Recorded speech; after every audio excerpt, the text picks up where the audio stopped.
నమస్తే రమగారు. రమగారు, మీరు అబ్జర్వ్ చేశారా? చందమామ కథ చెప్పి చాలా రోజులు అవుతుందండి. రకరకాల సిరీస్లు పెట్టినా కూడా మనం చందమామ కథలు కూడా చెప్తూ ఉందాం అప్పుడప్పుడు. తప్పకుండా అండి. పూర్వం మాధవరం అని ఒక పల్లెటూరులో అవధాని గారిని ఒక బ్రాహ్మణ ఆయన ఉండేవాడు. ఈయన పాపం చాలా పేదవాడు. ఏదో యాయవారం చేసుకున్నాడు అంటే అందరి ఇళ్ళకి పొద్దుటిపూట వెళ్ళి అమ్మ ఈరోజు ముహూర్తం ఇది ఇది అని చెప్పేవాడు. చెప్తే వాళ్ళు ఏదో ఇస్తే కూరో కరివేపాకో బియ్యమో వడ్లో పప్పో బియ్యమో తెచ్చుకుని పోషించుకునేవాళ్ళు. ఈయనకి లోటు లేకుండా 3 మగపిల్లలు 3 ఆడపిల్లలు 6 సంతానం. సంతానానికి లోటు ఉండేది కాదు. పైగా అప్పుడు సంతానాన్ని ఆపే రోజులు కూడా కావు, అవి తెలీదు. సాలొచ్చి మానుకోవాల్సిందే తప్పిస్తే ఇంకా సంతానాన్ని ఆపటం ఇప్పటి రోజులు కావు కదా. ఏదో చిన్న జీవితం ఎలాగోలాగా ఉండేది. అట్లా అట్లా మీ పిల్లలు కొంచెం పెరుగుతున్న సమయంలో ఆయన కళ్ళు పోయినాయి. కంటి చూపుకి ఏదో సమస్య వచ్చింది. ఆయన కళ్ళు చూపు లేదు. లేకపోయేసరికి ఏం చేస్తారు? ఎట్లాగొట్లా గెంటిచ్చారు. చివరికి ఒక పాత పూరిపాకు ఉంటే అది కూడా అమ్ముకోవాల్సి వచ్చింది. తర్వాత ఏం చేశారంటే ఆ ఊళ్ళో ఒక ధనవంతుడు, ఒక ఏమన్నాడు వ్యాపారస్తుడు వాకిట్లో ఒక పెద్ద ఇల్లు, ఓ పక్కన చిన్న పంచలాగా ఉంది. ఆ పంచలో నెలకి 4 రూపాయల వడ్డీ అద్దిచ్చి అక్కడ ఉండేలాగా ఏర్పరచుకున్నారు. ఇల్లు వాకిలి లేవు కదా. అదేలేండి. ఈ 6 పిల్లలు భార్యాభర్త అక్కడ ఉండేవాళ్ళు. ఈయన కళ్ళు పోయినాయి. ఆయన ఇళ్ళంబడిపడి తిరగలేడు. ఆ ఊళ్ళో ఒక రామాలయం ఉంటే వీళ్ళు ఏం చేసేవాళ్ళు, రోజు పిల్లలు కానీ తల్లి కానీ ఎవరో ఒకళ్ళు ఆయన తీసుకొచ్చి ఈ రామాలయం దగ్గర కూర్చోబెట్టి ఒక గావంచ ఆయన ముందు పరిచి వెళ్ళిపోయేవాడు. సాయంకాలం మళ్ళీ తీసిపోయేవాళ్ళు అనమాట. పొద్దునే కాస్త అన్నం తినేసి వచ్చేవాడు ఆయన. వచ్చి ఇక్కడ కూర్చుంటే ఈ గుళ్ళోకి వచ్చిన భక్తులు పావలావో 10 పైసలో అరటిపండో లేకపోతే కొబ్బరి చిప్పో ప్రసాదం ఏదైనా చేస్తే అదో, అది కాకపోతే స్వయం పాకం ఇస్తారు. బ్రాహ్మడు కదా, ఎంత చెడ్డా పాపం. స్వయం పాకం ఇచ్చుకోవడానికి అవధాని గారు గుడి దగ్గర ఉంటాడు కాబట్టి అది పితృకార్యాలప్పుడు అట్లా ఏవో ఇచ్చేవాళ్ళు. పావలా 10 పైసలు పడేవి. దేవాలయంలో దండం పెట్టుకుని సాయంకాలం అయ్యేసరికల్లా పిల్లలో తల్లో ఎవరో ఒకళ్ళు వచ్చి ఈయన పడిన వస్తువులు మూట కట్టుకుని ఆయన చేతబుచ్చు తీసుకుపోయేవాళ్ళు. రోజు ఇట్లా కూర్చునేవాడు. ప్రతిరోజు దేవుడికి దండం పెట్టుకునేవాడు. ఏమిటి నా పరిస్థితి, కనీసం పిల్లలైనా ఎక్కి రావాలి కదా, ఆడపిల్లల పెళ్ళిళ్ళు ఎట్లా చేస్తాయి ఈ జీవితంతో అని దిగులు పడేవాడు. పెద్ద పిల్లల్లో 2 మగపిల్లలు కొంచెం పెద్దవాళ్ళు అయ్యారు. వాళ్ళు కూడా ఓ పావలా తెచ్చేవాళ్ళు ఏదో చిన్న పని చేసి. ఇంతమంది ఉన్నారు, 6-8 పొట్టలు నిండద్దు, ఇవి నిండాలి, పై సరుకులు కావాలి, మరి ఇంటి అద్దె ఇవ్వాలి, కష్టం కదా పాప. మరి అట్లాగే గెంటుతూ ఉండేవాడు. ఒకనాడు ఏమైంది, ఎవరు తనని తీసుకెళ్ళడానికి ఇంటి నుంచి చాలా లేట్ అయిపోయింది. ఆయన సాయంకాలం అయ్యేసరికి తీసుకెళ్ళిపోయేవాడు. చీకటి పడితే నడవలేడు కదా. అయితే ఎవరు రాపోయేసరికి నేను చూస్తూ ఉండగా ఏమైంది, ఆయన భార్య ఏడ్చుకుంటూ పరిగెత్తుకుంటూ వచ్చింది. ఏమిటి అంటే ఆవిడ ఏమందంటే, ఏమంటే ఏం చేయాలి, ఆయన డబ్బులు ఈ నెల మనం రెంట్ ఇవ్వలేకపోయాము, 2 నెలలు అయిపోయింది, ఈ కిందటి నెల ఇవ్వలేదు, ఈ నెల కూడా ఇవ్వలేదు, వాళ్ళేమో సామాన్లు అన్నీ బయట పారేశారు, అన్నీ బయటపడిపోయినాయి, ఇంక ఇప్పుడు ఏం చేస్తాము, మన పరిస్థితి ఇట్లా అయిపోయింది అని చూస్తే గావంచాలో 2 రూపాయలు 2 కాన్లు ఇవి ఉన్నాయి, 2 అరటిపళ్ళు, అంతకంటే ఏం లేవు. ఇవాళ భక్తులు కూడా లేరు. భార్య భర్త ఇద్దరు ఏడుచుకుంటూ దేవుడి దగ్గర దండం పెట్టుకుని మెల్లిగా ఇంటికి నడిచి వెళ్ళారు. సామాన్లు లేవు, ఆ పంచలో నుంచి బయట పారేస్తారు వాళ్ళ సామాన్లు. వీళ్ళకి అన్నం వండుకునే దిక్కు కూడా లేదు. ఇంటికి వెళ్ళాక ఏం చేశారు, అక్కడ దాకా వెళ్ళి బయట పడేశారుగా. ఆ ఎదురుగుండా ఓ చెట్టు, ఏదో పెద్ద చెట్టు ఉంటే దాని కింద ఒక గట్టు ఉంటే ఇవాళకి పొయ్యి ఇక్కడ పెట్టుకుని వండుకుందామని పిల్ల జల్ల అందరూ కలిసి ఆ సామాన్లన్నీ బయట విసిరేసినవన్నీ ఆ చెట్టు కిందకి చేర్చుకున్నారు. ఇంతలో ఏమైంది, చీకటి పడే వేళకి సాయంకాలానికి ఈయన తొందరగా తీసుకెళ్ళిపోతారు. రాత్రికి వచ్చే భక్తులు ఉంటారు కదా. ఈ సాయంకాలము ఇక్కడ హడావిడంతా చేసినటువంటి ఆ వ్యాపారస్తుడు, ఆ శెట్టి గారు ఎవరింట్లో అయితే వీళ్ళు అద్దెకున్నారో ఆయన గుళ్ళోకి వెళ్ళాడు.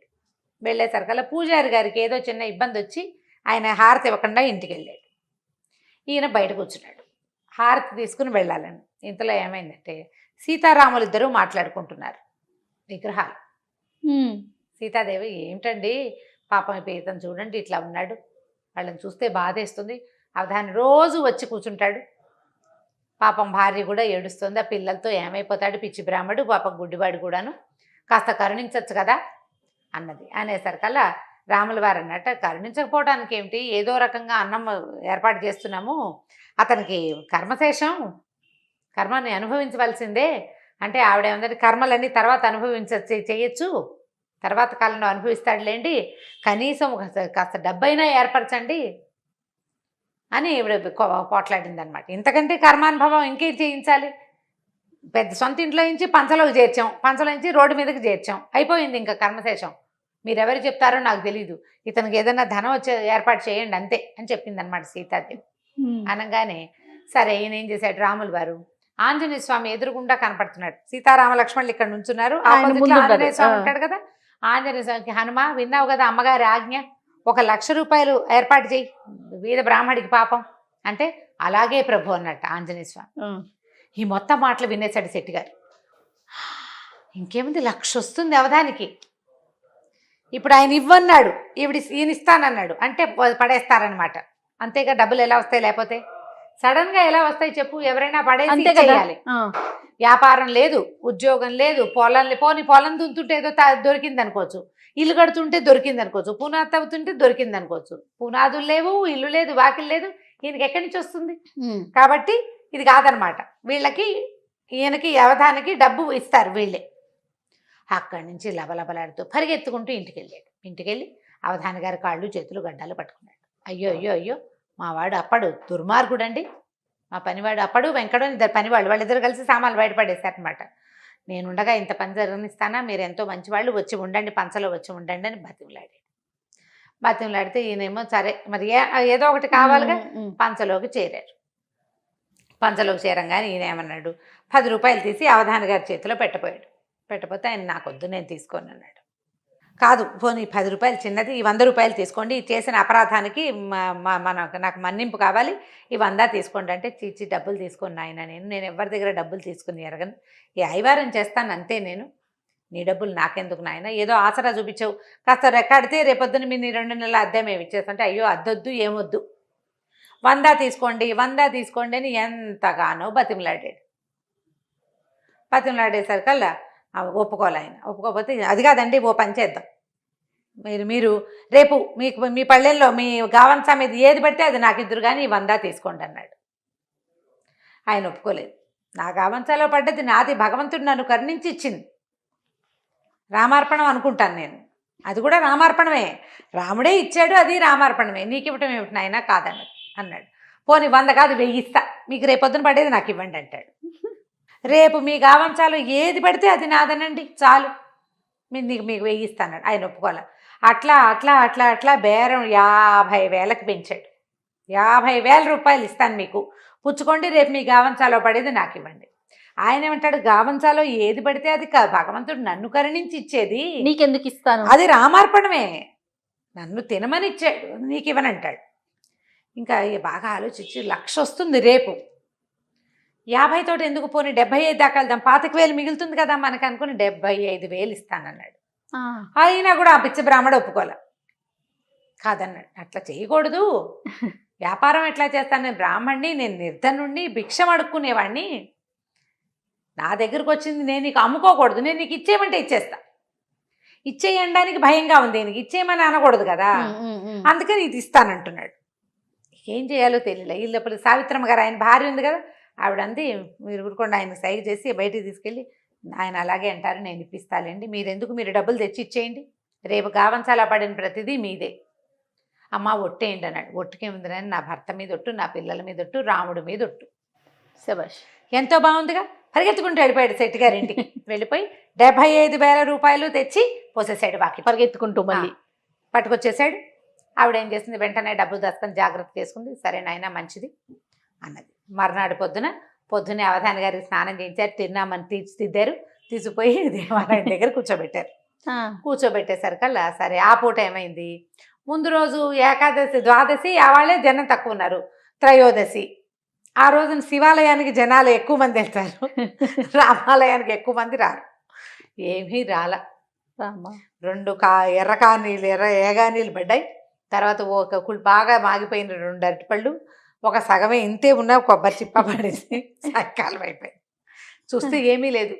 సావిత్రమ్మ గారు వచ్చింది, గావంసాలో ఏది పడితే అది మూట కట్టి ఈయన చేతిలో పెట్టేసరికి ఈయన నిర్ఘాంతపోయాడు. ఇదేంటి 1,00,000 పడుతుంది అనుకున్నాం, పడలేదు. చూస్తుంటే సావిత్రమ్మ గారు లేచి భర్తను తీసుకెళ్ళిపోయింది. ఇంకా అక్కడ గావంసా లేదు, ఏం పడుతుంది, ఆవిడ తీసుకెళ్ళిపోయింది. ఈ లోపల పొద్దున్నే భర్తను ఇక్కడ కూర్చోబెట్టి ఆవిడ ఊళ్ళో ఇల్లు వాకిలి ఏర్పాటు చేసుకుంది. ఒక 5-6 వేల రూపాయలకి ఇల్లు కొనేసుకుంది, పిల్లలకి ఇంట్లో కావాల్సిన సామాన్లు కొనేసేసింది, డబ్బులు ఎక్కడెక్కడ దాచిపెట్టాలో మధ్యాహ్నం సాయంకాలం 4 అయ్యేసరికి మొత్తం ఏర్పాటు చేసేసి పిల్లల్ని ఎలా తీసుకుని వెళ్ళిపోయి. ఈయన ఏం చేయాలి, 75,000 రూపాయలు ముందు రోజు రాత్రి పోసేసాడు, బిక్కమొహం వేశాడు. సరే ఆలోచించాడు, రాముడిని నేను నిలదీయాలనుకున్నాడు. ఓకే, లోపలికి వెళ్ళాడు గుళ్ళోకి. రాముడు వైపు చూస్తే ఆయన చిదానంద సిద్ధులాస స్వరూపం చూస్తున్నాడు. ఈయన కాదు, ఈయన ఏం చెప్పాడు, హనుమ డబ్బు ఇవ్వు అన్నాడు.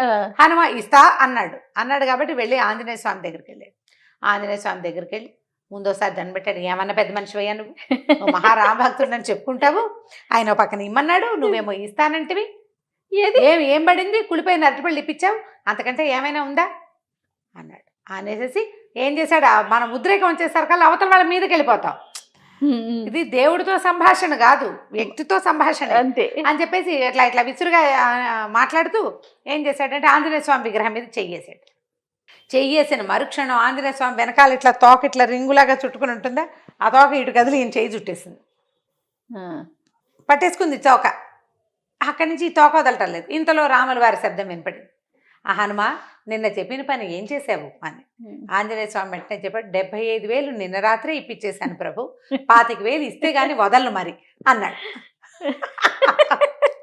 అనేసరికి ఇప్పుడు ఏం చేయాలి, ఆంజనేయ స్వామి పిచ్చి వేషాలు వేస్తే ఏం చేస్తా, గదుతుంది ఎత్తి మీద ఒకటి కొడతాడు అంతే కదా.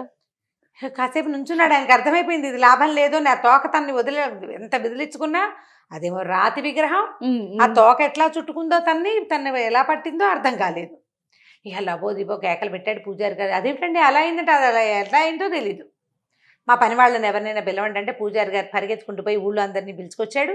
మరి ఇలాంటి వింత జరిగితే ఊరుకుంటారు, పని వాళ్ళని పిలుచుకొచ్చారు. ఒరే ఇంట్లో అమ్మగారిని అడిగి ఎనపెట్లో 25,000 రూపాయలున్నాయి, అవధాని గారింటికి పంపించి రండిరా అన్నాడు. ఓకే, ఇంకా వేరే దారిలేదు, ఊళ్ళో జనమంతా చూస్తూనే ఉన్నారు ఏం జరుగుతుందా అని. సరే వాళ్ళు పని వాళ్ళు ఇద్దరు పోయి అప్పడు వెంకడు అమ్మగారి దగ్గరికి వెళ్ళారు, 25,000 తీసుకున్నారు. అవధాని గారు ఇల్లు కొనుక్కున్నారు అక్కడెక్కడో, వాళ్ళు ఆ ఇంటికి వెళ్ళిపోయారు. అక్కడికి పోయి పరిగెత్తుకుంటూ అక్కడ డబ్బులు ఇచ్చేసామండి అని వచ్చి చెప్పాక తోక అప్పుడు తోక వదిలింది. జనం చూస్తుండగానే తోక వదిలిపెట్టింది అనమాట. బతుకు జీవుడా అని వెధవ ఆసిపోతానానికి నాకున్న ఆస్తి చాలదు, బ్రాహ్మడికి 100 రూపాయలు ఇద్దామని లేదు, 4 రూపాయల అద్దెకి వాళ్ళని రోడ్డు మీద పెట్టినందుకు కదా ఇది జరిగింది, ఈ 1,00,000 ఇవ్వాల్సి వచ్చింది. ఊళ్ళో జనమంతా చూశారు. ఇప్పుడు తన అవధాని గారికి డబ్బు ఇచ్చిన సంగతి అందరికీ తెలిసిపోయింది. దాంతో నోరు గట్టిగా మూసుకుని ఊరుకున్నాడు. బుద్ధి తెచ్చుకున్నాడు. మరి అంతే, బుద్ధి వస్తుంది క్రమంగా. కథ కంచికి మనం ఇంటికి. సూపర్ రమ్మగారు, చాలా బాగుంది కదా, ఎక్సలెంట్. ఇంకో స్టోరీతో మళ్ళీ కలుద్దామండి. నమస్తే.